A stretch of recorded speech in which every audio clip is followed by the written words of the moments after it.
Imaginez un instant. Et si chaque moment qu'on vit était une brique? Une brique qu'on pose minutieusement pour construire la maison de notre futur. C'est exactement de ça qu'on va parler. Comment devenir, consciemment, l'architecte de sa propre vie. On a tous connu ça, n'est-ce pas? Cette impression de revivre sans cesse les mêmes scénarios, de faire face aux mêmes défis. C'est un peu comme être prisonnier d'un schéma invisible. Mais alors, d'où vient cette répétition? Et, question cruciale, comment s'en libérer? Eh bien, la promesse, elle est simple. D'ici la fin de cette explication, non seulement on aura mis en lumière les mécanismes qui nous bloquent, mais surtout, on aura la clé pour reprendre le contrôle.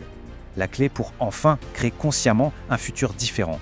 Allez, on plonge dans le vif du sujet. La toute première chose à comprendre, c'est que le futur n'est pas quelque chose qui nous tombe dessus, une sorte de fatalité. Non, pas du tout. C'est une construction active. C'est un projet dont on est l'architecte, et ça se passe ici, maintenant. Alors, au cœur de tout ça, il y a un concept clé, l'Agami Karma. Oubliez l'idée d'une force mystique un peu floue. Non, c'est un processus très, très concret. En fait, c'est la mémoire que chacune de nos actions crée, aujourd'hui même. Et c'est cette mémoire qui va directement façonner notre réalité de demain. Bref, c'est notre karma en pleine fabrication. Et ce qui est assez fou avec cette idée, c'est à quel point elle est simple au fond. Chaque pensée, chaque parole, chaque petit geste fait sans y être vraiment, c'est une brique de plus qu'on ajoute à la maison de notre futur. Une action qui semble toute petite aujourd'hui, eh bien elle fait en réalité partie d'une structure beaucoup plus grande. Ce schéma explique parfaitement le mécanisme. D'abord, étape 1. On agit dans le présent, mais de manière un peu automatique, inconsciente, souvent guidée par nos vieilles habitudes. Et ça crée inévitablement l'étape 2, une obligation pour le futur.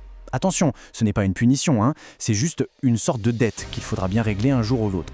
Prenons des exemples tout bêtes pour que ce soit bien clair. On prend un prêt à la banque, ça crée l'obligation future de rembourser. On fonde une famille, ça crée la responsabilité future d'élever un enfant.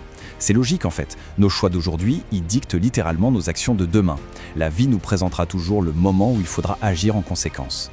Ok, maintenant qu'on a ça, allons un peu plus loin. Comment est-ce que ce mécanisme se transforme en une véritable machine à répétition? Parce que si nos actions créent le futur, pourquoi est-ce que ce futur a si souvent un air de déjà-vu? Une fâcheuse tendance à ressembler au passé. Cette phrase, elle frappe fort parce qu'elle résume absolument tout. Si on ne change rien, mais alors rien de fondamental dans la qualité de nos actions, alors l'Agami Karma, lui, il garantit une seule chose. Demain sera une copie conforme d'hier. On ne fait que recréer en boucle ce qu'on connaît déjà. Et ce phénomène, il a un nom, c'est le samsara.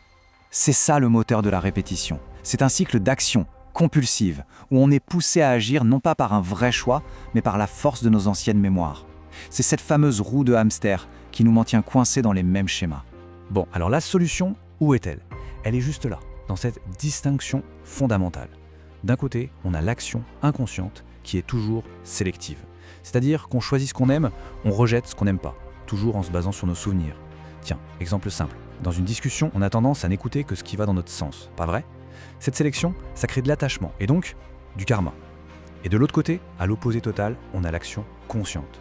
Là, c'est une implication absolue, totale, libre des filtres du passé. Justement, c'est un bon moment pour faire une petite pause et réfléchir. Dans quelle situation est-ce qu'on a tendance à être sélectif comme ça? Au boulot? En famille? Avec les amis? Rien que le fait d'identifier ces moments, c'est déjà le tout premier pas pour commencer à tout déconstruire. Ok, maintenant qu'on a bien cerné le problème, on va se concentrer à 100% sur la solution. Comment on fait, concrètement, pour passer de cette répétition automatique à une vraie création consciente? Comment on brise cette chaîne? La clé, elle tient en quelques mots. L'implication absolue et inclusive. Alors, ça peut paraître un peu abstrait, mais en fait, c'est un changement radical de notre posture face à la vie. L'idée, ce n'est plus de trier, de choisir ce qui nous plaît, mais de s'impliquer à fond, totalement, dans ce qui est là, maintenant, sans jugement, sans préférence. Concrètement, ça veut dire quoi? Eh bien, ça veut dire agir avec une présence tellement totale que tous nos vieux filtres, nos j'aime pas, nos peurs, n'ont plus aucune prise. Pensez à ça. Quand on fait la vaisselle, on ne fait que ça. On sent l'eau chaude, l'odeur du savon, le contact de l'éponge. L'action devient pure. Elle est juste ancrée dans le moment et nulle part ailleurs. Et une action menée comme ça, c'est incroyablement libérateur. Pourquoi? Parce qu'elle est complète en elle-même. Elle ne laisse pas de facture à payer plus tard. C'est une action propre, sans résidu karmique. Elle ne crée aucune nouvelle chaîne, aucune obligation pour le futur. Essayons de visualiser. Une toute petite action du quotidien. Ça peut être boire un verre d'eau, écouter quelqu'un sans l'interrompre, ou juste marcher. Est-ce qu'on peut imaginer faire l'une de ces choses simples avec une implication absolue, sans aucune autre pensée qui vient interférer? Juste l'expérience pure de l'action. Allez, on passe à la pratique avec un plan tout simple à tester sur 48 heures. Première étape, identifier un petit schéma personnel qui revient tout le temps. Deuxième étape, pratiquer un seul, unique acte avec cette nouvelle qualité de présence. Et troisième étape, et celle-là elle est cruciale, suivre ce que ça fait à l'intérieur, ce sentiment de liberté quand on n'est plus accroché au résultat. Évidemment, ça ne va pas être facile tout le temps. Nos vieilles habitudes, elles sont tenaces, on le sait bien. Alors si elles reviennent au galop, surtout pas de découragement. Il faut voir la conscience non pas comme un interrupteur on-off, mais plutôt comme un muscle. Et chaque effort, même le plus petit, c'est une répétition qui le renforce. Et voilà, le plan de l'architecte, il est là, révélé. La compréhension du mécanisme est la clé pour le transformer, tout est là. Le pouvoir de ne plus subir sa vie, mais de la créer activement, il est vraiment à portée de main. Notre explication touche à sa fin, mais en réalité, c'est là que le vrai travail commence. La question finale, c'est celle-ci. Maintenant, avec ces nouvelles briques en main, avec ces nouveaux outils, quel édifice, quelle vie, quel avenir va-t-on choisir de construire? À partir de maintenant.